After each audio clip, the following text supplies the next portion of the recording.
Hi, so in this video we are going to learn about acute appendicitis. Okay, so जितने भी patient हमारे पास acute abdomen के साथ आते हैं ना, एक्यूट एब्डोमेन के साथ मोस्टली यंग एडल्ट्स की अगर हम बात करें तो मोस्ट कॉमन कोज होता है हमारे पास एक्यूट एपेंडिसाइटिस.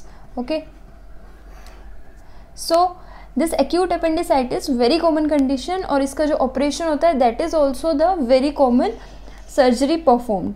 सो अब बात करते हैं हम कि हम इस वीडियो में क्या क्या पढ़ेंगे. तो एक बार देख लेते हैं कि कौन कौन से टॉपिक हम पढ़ने वाले हैं. First is we will see some basic points about appendix, then we will see the incidents of acute appendicitis, etiology and pathology, clinical features and how to approach a patient. Okay, कैसे हम approach करेंगे acute appendicitis के patient को.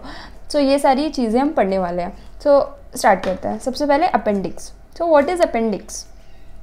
सो appendix is basically a muscular tube, blind muscular tube. Okay, so ये क्या होती है? Appendix एक ब्लाइंड मस्कुलर ट्यूब होती है एंड अपेंडिक्स एक वेस्टिजियल ऑर्गन है. ओके, ये वेस्टिजियल होता है. पूरा नाम अगर हम देखें that is vermiform appendix. Vermiform appendix. So blind muscular tube है जो प्रेजेंट होती है हमारे पास, कनेक्टेड होती है सिकम से. सी ये सिकम है तो यहाँ हमारी अपेंडिक्स प्रेजेंट होती है. ओके, और ब्लाइंड होती है एज यू कैन सी. अब जो अपेंडिक्स है इसका ये बेस हो गया और टिप हो गई.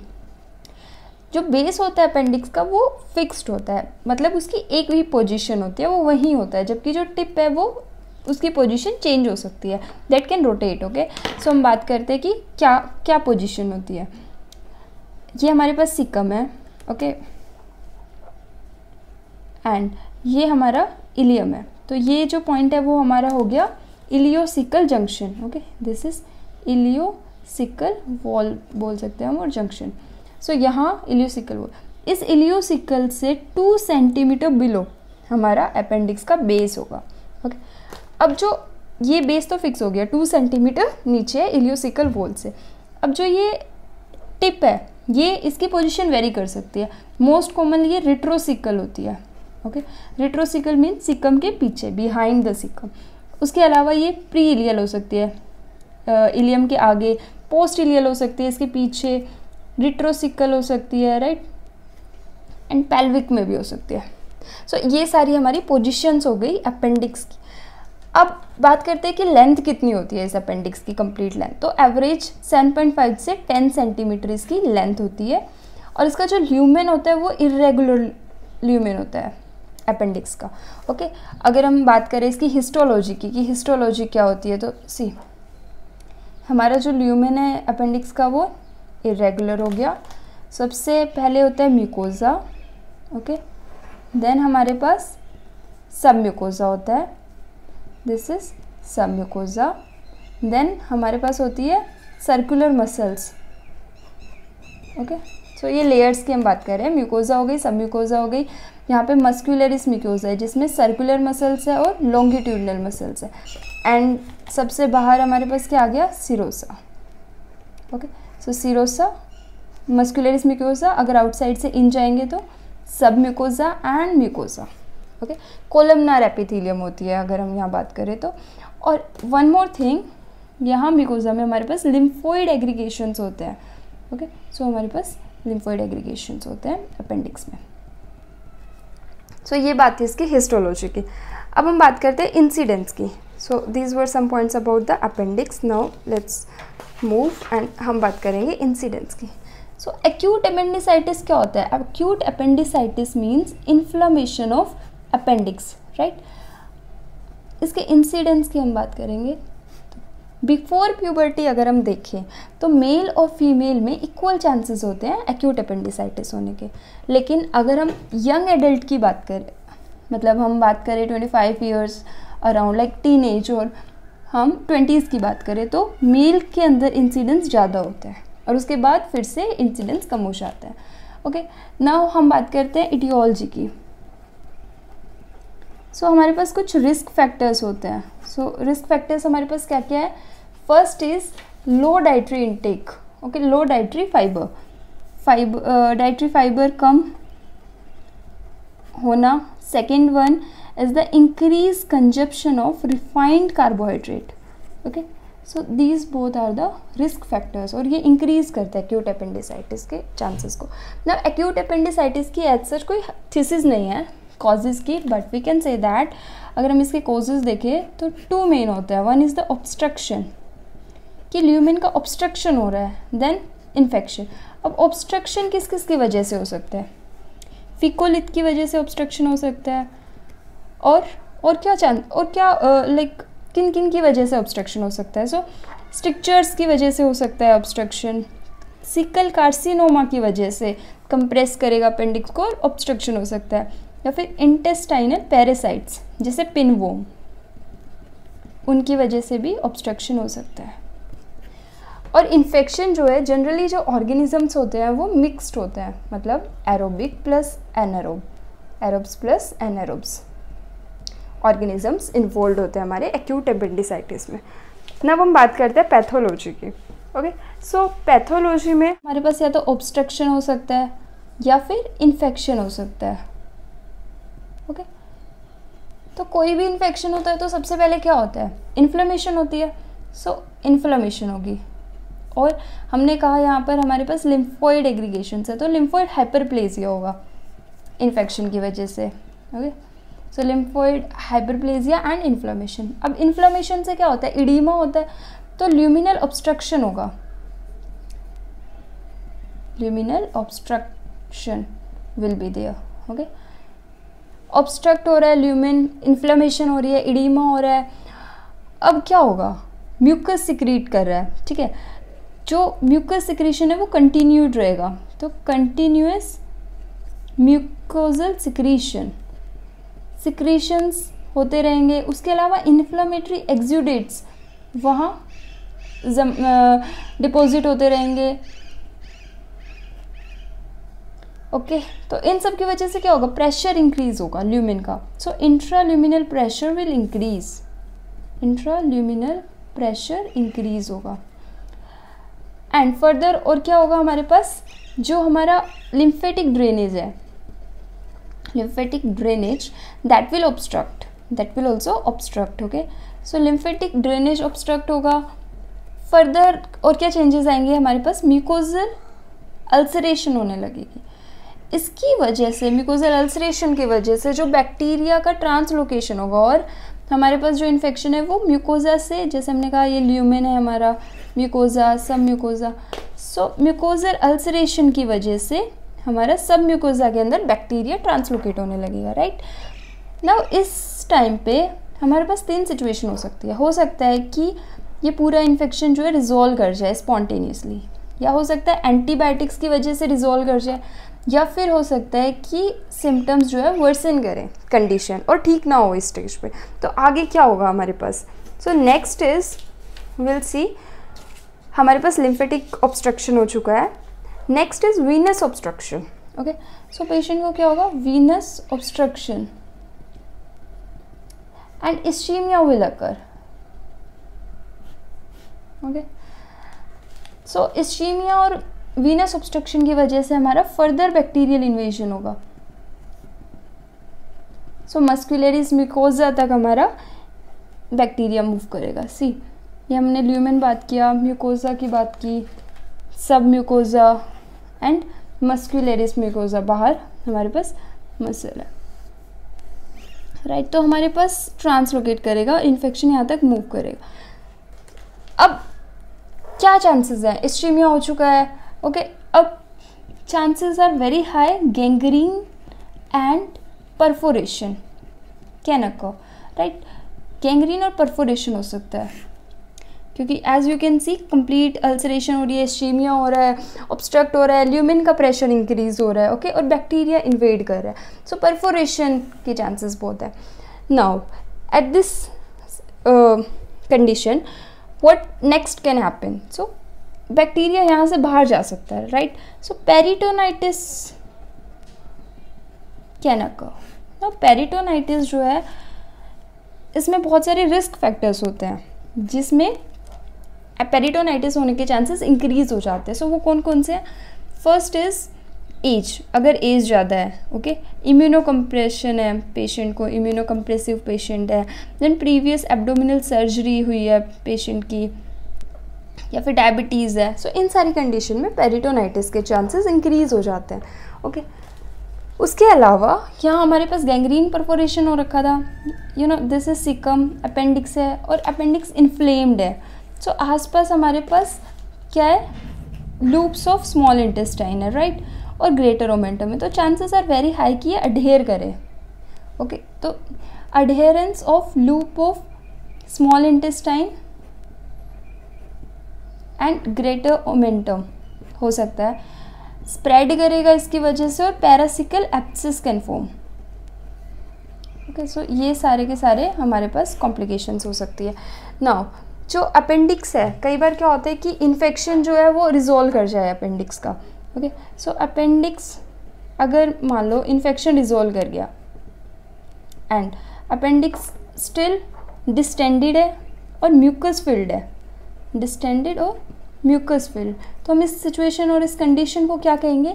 This is the mucocele of appendix, okay. What is it? This is mucocele of appendix.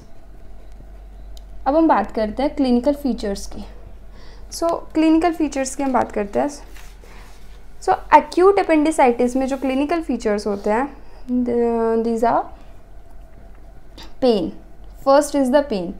जो पेन है ये हमारे पास इनिशियल में पेरी एम्ब्लाइकल रीजन पे होता है। अगर हम बात करें एम्ब्लाइकस है तो इनिशियल में पेरी एम्ब्लाइकल में होगा, लेकिन लेटर ऑन ये हमारा शिफ्ट कर जाएगा राइट इलियक फोसा में, ओके। उसके बाद हमारे पास नोजिया वोमिटिंग हो सकता है। जो वोमिटिंग है वो टिपिकली होगा after onset of pain. Then anorexia हो सकता है। Is the history.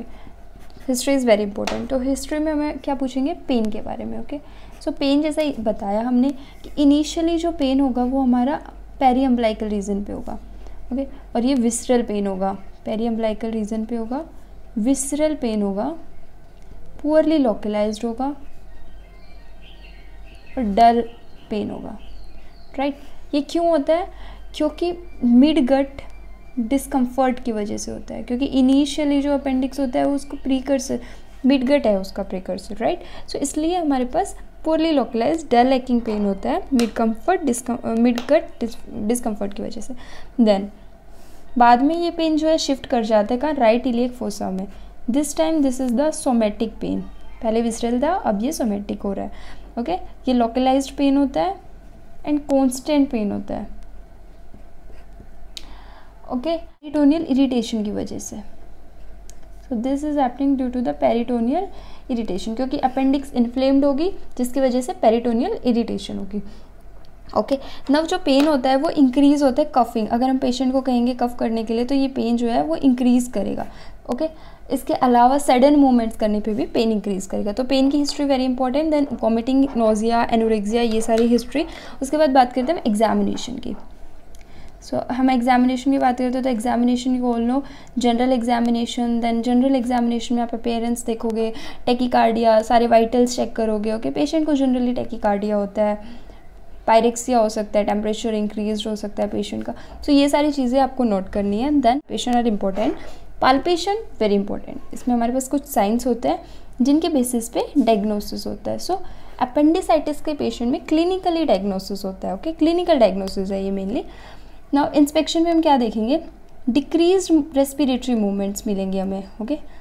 In the lower abdomen decrease respiratory movements will be there.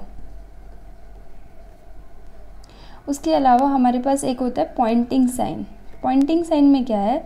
हम पेशेंट को पॉइंट करने के लिए कहेंगे कि पेन इनिशियली कहाँ था और कहाँ बाद में कहाँ हुआ, ठीक है।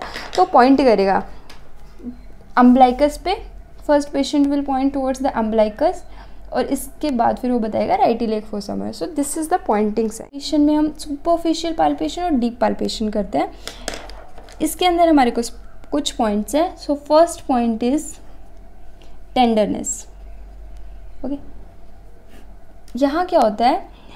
Tenderness over the McBurney's point. अब मैकबर्नेस पॉइंट क्या होता है?